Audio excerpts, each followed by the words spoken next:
This is a rope making machine closely modeled after Martin Korson's plans you can find on the internet. We've got a solid maple base with it. You've got a front plate right here. You got a rear plate and then a gear system in the middle. I've designed the rear plate to be removable with the wing nuts that are here. You'll see 3 plastic pieces sticking out there. Those correspond to 3 separate pieces in the front that help as axles to keep these from wobbling. These are the hooks that the ropes are gonna attach to. And then on the back side, you've got a handle that attaches to this gear that physically spins in circles. And then if you zoom in on the inside, you'll find 3 gears, tiny ones, up in here. One at the top, there, and there, all 60 degrees apart. What it does is, regardless of which direction you spin the handle, the hooks all spin the same way at the same time. It's about a 4-to-1 ratio, so for every revolution of the outside gear, you've got 4 revolutions on the small gear on the inside. What I found interesting is that it requires a lot of play. So when I built this the first time, there was no slop, but now when I move it back and forth, you can see that this outside gear actually wobbles quite a bit. It's about 1/8 of an inch play in there, and I don't know why it needs it, but that's what it needs to actually function correctly. You've also got what they call a whittling stick. It's got 3 separate holes on it. Those are to help keep the strands apart as they're spinning around each other. You'll see that in action in a little bit.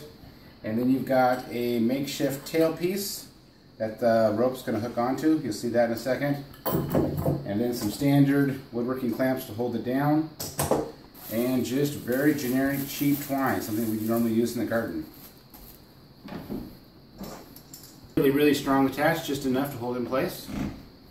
And then moving down to the other end. This is about 8 feet apart in case you're wondering. If you want a longer rope, then physically move your tailpiece further back.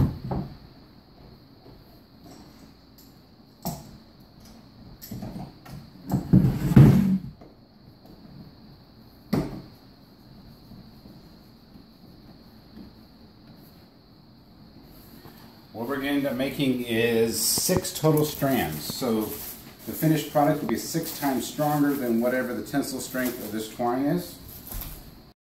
Okay, so we're going to make a knot on that end, just a simple loop. Nothing terribly fancy. Hook it onto the tail. Bring it all the way down. Hook it on the first loop. Bring it back.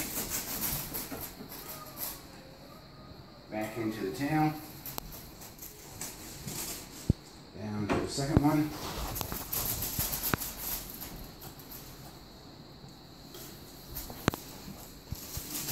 And the third one.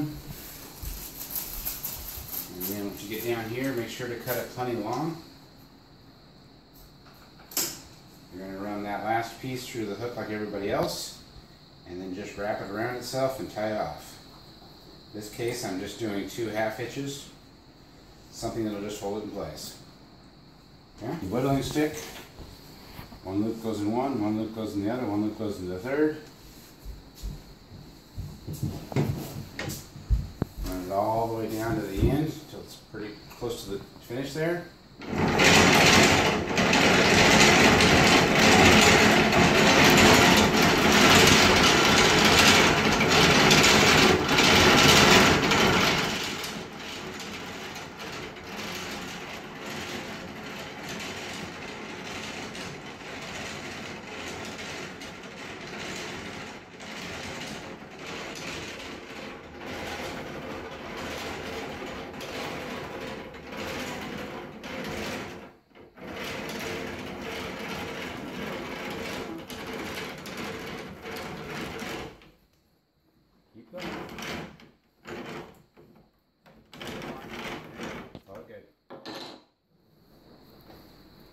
In this case,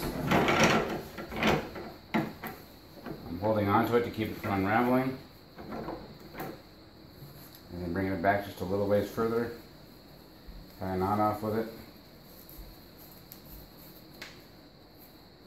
And there's one end. And I'll hook it off the tail, and there is an 8-foot rope ready to go. To see the inside of all of this, specific one. It's got 3 wing nuts on it. This is going to a Boy Scout club out in Ohio, so I designed it for a little bit of educational. Those 3 wing nuts come off. The back plate comes off. It's got the spacers built into it. And now you can actually see the inner workings of what's going on. And then that can come out of there too if you wanted it to. And the whole thing goes back together. Hardest part here is getting all 6 of these lined up. And then just wing nut it back tight, and you're right back in business.